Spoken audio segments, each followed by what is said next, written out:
हे friends, स्वागत है आप सभी का मूवी स्टॉक एक्स्ट्रा पर, जिस पर आज से शुरू हो रही है कॉमिक बुक एक्सप्लेन की सीरीज। और उसमें सबसे पहले आज मैं एक्सप्लेन करने वाली हूँ चिप ज़दार्स्की की लिखी हुई स्पाइडरमैन स्पाइडर शैडोज के 5 वॉल्यूम में से पहले वॉल्यूम को, जो रिलीज हुआ था 14 अप्रैल 2021 में, और बाकी 4 वॉल्यूम को अगस्त 11, 2021 तक खत्म कर दिया गया। तो वीडियो स्टार्ट करने से पहले मैं आप सभी को बता दूं कि ये जो इशू है 1984 के सीक्रेट वॉर के बाद की है, जब स्पाइडरमैन का पहली बार कनेक्शन उस सिम्बिएट यानी कि वेनम से हुआ था। और उसी के साथ बात करें सोनी वालों की, तो उन्हें इस सीरीज से कुछ सीखना चाहिए, क्योंकि अगर उन्हें एंड्रयू गारफील्ड के यूनिवर्स को आगे बढ़ाना है तो वो लोग इस सीरीज की स्टोरी को अडेप्ट कर सकते हैं, अगर वो लोग करना चाहे तो, क्योंकि ये कॉमिक पूरी तरह एंड्रयू गारफील्ड पर रिलेट करती है। जैसा कि उसने कहा ही था हमें कि ग्वेन स्टेसी की मौत के बाद वो अपने आप से बाहर हो गया था,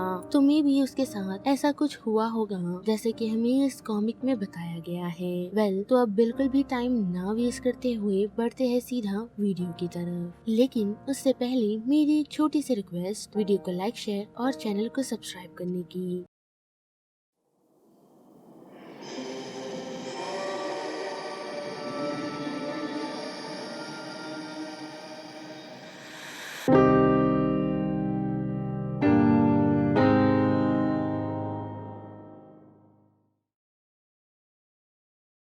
इशू की शुरुआत हमें स्पाइडरमैन के नाइटमेयर से दिखाई जाती है, जिस नाइटमेयर में हम ग्वेन स्टेसी, आंट मे, एमजे और ब्लैक कैट को देख सकते हैं, जो सभी उससे सिर्फ यही कह रहे हैं कि इतना सब कुछ करने के बावजूद भी तुम्हारे कारण किसी न किसी की मौत हो जाती है। और उस नाइटमेयर से परेशान पीटर की आँख खुल जाती है और हमें पता चलता है कि पीटर काफी स्ट्रेस में है, क्योंकि काफी दिनों से उसकी बातचीत आंट मे से नहीं हुई, न ही उसकी मुलाकात ब्लैक कैट और एमजे से हुई है। और जब वो वापस सोने की कोशिश कर ही रहा होता है तो उसे सिम्बिएट रोग उसे बॉन्ड करते हुए यानी कि उस पर कंट्रोल बनाते हुए उसे फ्रेश एयर के लिए बाहर ले जाता है। और बाहर घूमते वक्त हम पीटर से ये सुन सकते हैं कि जब वो इस सूट को पहनता है तभी उसे लाइफ इजी लगती है। साथ ही इस सूट को लॉन्ड्री की जरूरत नहीं और इसमें अनलिमिटेड वेबिंग है। लेकिन इतना ही नहीं बल्कि ये सूट उसके थॉट को भी रिस्पॉन्स करता है। लेकिन फिर भी कभी कभी उसे अपने पुराने सूट की काफी याद आती है। साथ ही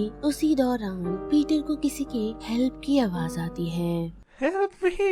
और वो देख सकता है कि 2 शख्स एक लेडी से उसका सामान छीनने की कोशिश कर रहे हैं, वो भी उसे नाइफ दिखाते हुए।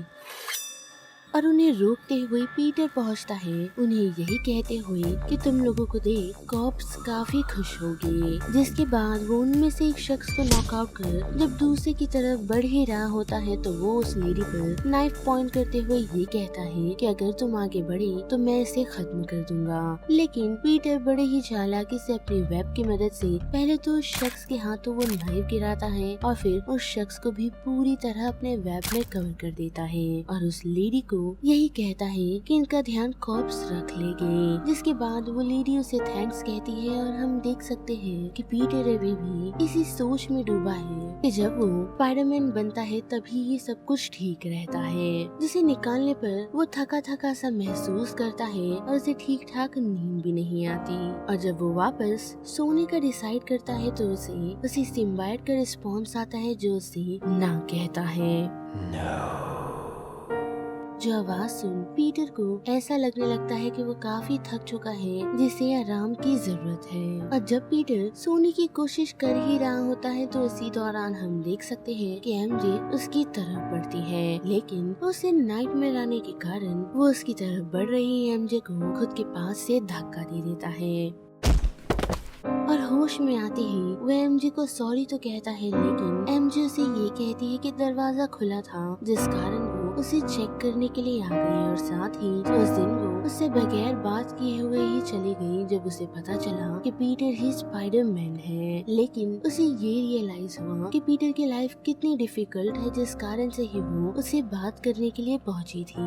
और उसी बातचीत के दौरान एमजे की नजर उसी सिम्बाइट पर पड़ती है, जिसे देख उसे अच्छी फीलिंग्स नहीं आती। साथ ही उसे पीटर की फिक्र होने लगती है और वो उसे यही कहती है कि ये चीज क्या है, तो पीटर उससे यही कहता है कि ये चीज अर्थ से बिलोंग नहीं करती। साथ ही वो उसे ये भी बताता है कि आजकल उसे कोई भी चीज ठीक नहीं लग रही। जिसके बाद वो फिर से उसी सिम्बायोट को पहन फ्रेश एयर के लिए निकल जाता है, एमजे को यही कहते हुए इस सूट को रीड रिचर्ड को जाकर दिखाएगा ताकि इसमें क्या प्रॉब्लम है उसे पता चल सके। लेकिन रास्ते में जाते वक्त उसके वेब शूटर्स काम नहीं करते और आराम से लैंड करने के बाद वो ये नोटिस करता है कि उसके वेब शूटर्स वापस काम तो कर रहे हैं, लेकिन स्पाइडर सेंस से उसे ये एहसास होता है कि कोई उसकी तरफ बढ़ रहा है, जो और कोई नहीं बल्कि हॉबगॉब्लिन है, जो हमेशा की तरह कियोर्स मचा रहा है। जिससे पीटर तो क्या वो सिम्बियोट भी काफी परेशान हो चुका है और वो जल्द से जल्द हॉबगॉब्लिन से छुटकारा चाहता है। लेकिन हम देख सकते हैं कि वो हॉबगॉब्लिन भी काफी चालाक है, जो अपनी गॉब्लिन बॉम्ब की मदद से ब्लास्ट करने में कामयाब होता है और साथ ही पीटर को खुद से दूर करने में भी। लेकिन जब पीटर उस हमले से बच जाता है तो हॉबगॉब्लिन उसकी तरफ पहुंच उसे यही कहता है कि उसने उसे ऑलमोस्ट मार दिया था। जिसके जवाब में पीटर यही कहता है कि तुम मिस कर सकते हो लेकिन मैं नहीं। जिसके बाद उन दोनों के बीच हमें एक छोटी सी लड़ाई दिखाई जाती है, जिस लड़ाई में पीटर हॉबगॉब्लिन को पकड़ने में कामयाब होता है और वो हॉबगॉब्लिन से इतना चिढ़ चुका है कि पीटर तो नहीं बल्कि वो सिम्बियोट उसे मारना चाहता है। लेकिन पीटर उसे मारने की बजाय उसका मास्क निकाल लेता है, जिसे देख पीटर काफी शॉक है क्योंकि वो शख्स और कोई नहीं बल्कि रॉड्रिक किंग्सली है। जिसे देख पीटर काफी शॉक तो है, लेकिन वो उससे ये पूछता है कि तुमने अपनी पावर से एक सुपर विलन बनने का डिसाइड किया। जिसके जवाब में किंग्सली उसे यही कहता है कि नहीं, उसे सिर्फ पावर चाहिए थी। जब बात सुन वो सिम्बियोट काफी चिढ़ जाता है और साथ ही पीटर भी, क्योंकि किंग्सली ने उस पावर के चलते काफी लोगों को मारा है और काफी लोगों को डरा दिया है। और वही बात करें सिम्बियोट की तो वो तो ऑलरेडी उसे थक चुका है, जिस कारण से वो उसे मारना चाहता है। लेकिन पीटर उसे मारता नहीं बल्कि लास्ट वार्निंग देता है कि आज के बाद अगर उसने ऐसी कोई भी हरकत करने की कोशिश की तो वो उसे खुद मारेगा, ना कि जेल भेजेगा, क्योंकि उसका मानना ये है कि जेल में बैठकर वो एक वेकेशन ही मनाएगा। और इतना कहकर जब वो वहाँ से निकलता है तो उसकी मुलाकात फेलिसिया हार्डी से होती है, यानी कि ब्लैक कैट से, जो उसे यही कह रही है कि वो शख्स लकी है क्योंकि तुमने जो कहा तुम उसे मीन नहीं करते। लेकिन स्पाइडी उससे बात करने के मूड में नहीं है, पर फिर भी ब्लैक कैट उसे रोकने में कामयाब होती है। जिसके बाद हम उन दोनों के बीच एक छोटी सी किस देखते हैं और साथ ही फेलिसिया स्पाइडी से ये पूछती है कि वो इतना किस चीज को लेकर परेशान है। जिसके जवाब में पीटर उसे बताता है कि उसे ऐसा लग रहा है कि वो पूरी दुनिया से काफी नाराज है, पता नहीं क्यों, क्योंकि आफ्टरनून में हॉबगॉब्लिन से लड़ते वक्त उसने उसे काफी इंजर्ड के साथ साथ उसे धमकी तक दी, जो कभी पीटर नहीं करता।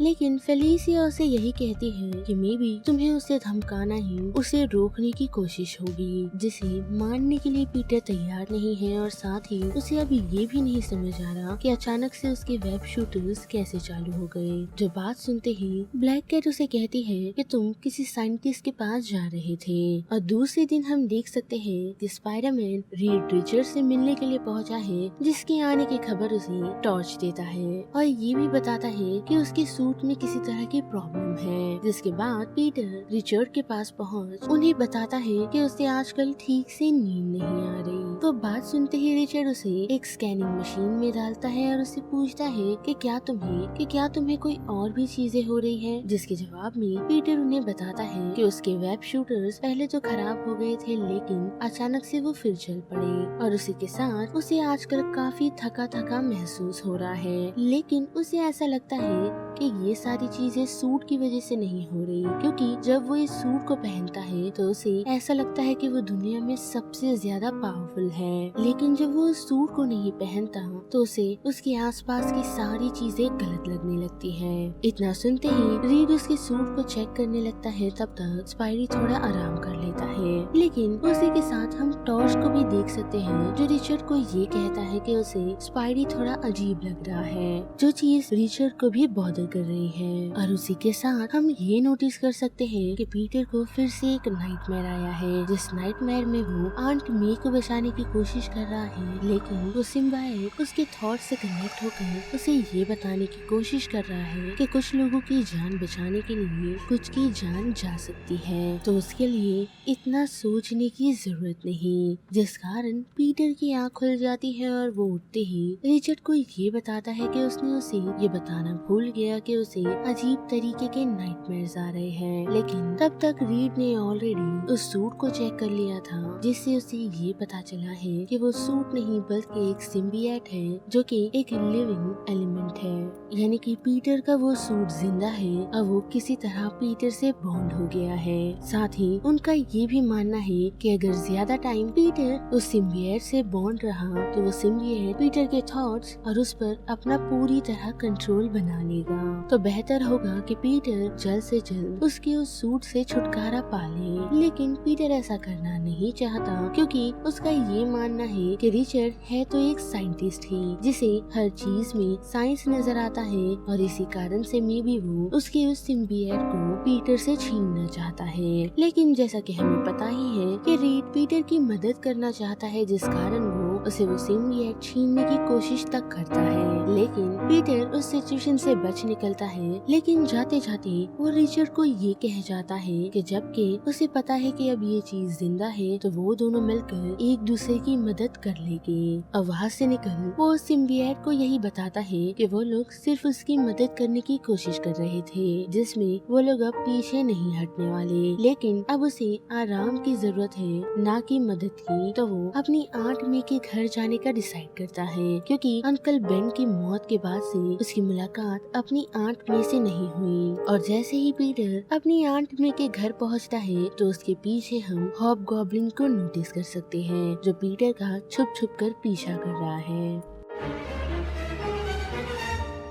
लेकिन पीटर का ध्यान पूरी तरह अब अपनी आंट मे पे है, जो दोनों ही आंट मे के घर में बैठ अपने सारे इशू को क्लियर कर लेते हैं। और जब सब कुछ ऑलमोस्ट ठीक ही होने वाला होता है तो हम देख सकते हैं कि हॉबगॉब्लिन उन लोगों पर हमला कर देता है, क्योंकि जैसा कि हमें पता है कि जब पीटर आंट मे के साथ था तो स्पाइडी का ध्यान बटा हुआ था, जिस कारण से ही वो अपने स्पाइडी सेंस से ये सेंस नहीं कर पाया कि उसके आसपास हॉबगॉब्लिन है। और जबकि हॉबगॉब्लिन ने पीटर पर हमला कर दिया है तो उसके बाद हमें पीटर और हॉबगॉब्लिन के बीच एक डेडली फाइट दिखाई जाती है। और फाइट करते वक्त हॉबगॉब्लिन पीटर को यही कह रहा है कि शुरू तुमने किया था और खत्म करने के लिए मैं आया हूँ, यानी कि पीटर ने पहले उसे अनमास्क किया और उसके बाद उसे जान से मारने की धमकी दी। लेकिन उसी फाइट के दौरान हम देख सकते हैं कि आंट मे के घर में एक एक्सप्लोजन हो जाता है, जिस कारण उनके घर में आग लग चुकी है। और जैसा कि हमें पता ही है कि सिम्बिएट आग से डरता है तो वो पीटर को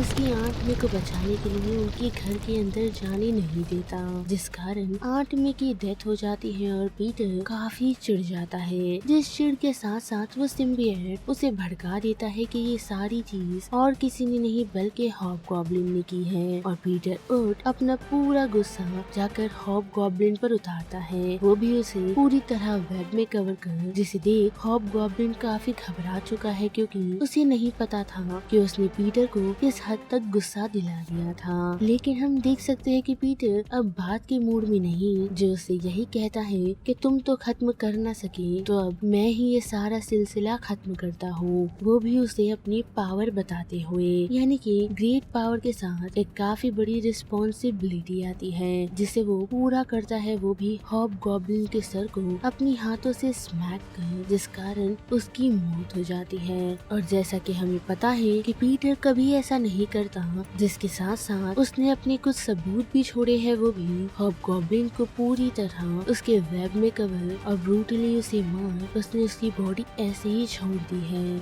मानो जैसे पीटर पूरी तरह उस सिम्बिएट के चपेट में आ चुका है। जो सच है या नहीं वो चीज हमें इसके नेक्स्ट वॉल्यूम यानी कि वॉल्यूम 2 में पता चलेगी। तो यहाँ पर स्पाइडरमैन स्पाइडर शैडोज का ये वॉल्यूम 1 का एक्सप्लेनेशन खत्म होता है। जिस बारे में अब आप सभी की क्या राय बनती है उसे लेकर आप मुझे कमेंट सेक्शन में बता सकते हो। साथ ही वीडियो आपको पसंद आया तो वीडियो को लाइक, शेयर और चैनल को सब्सक्राइब करना मत भूलिएगा।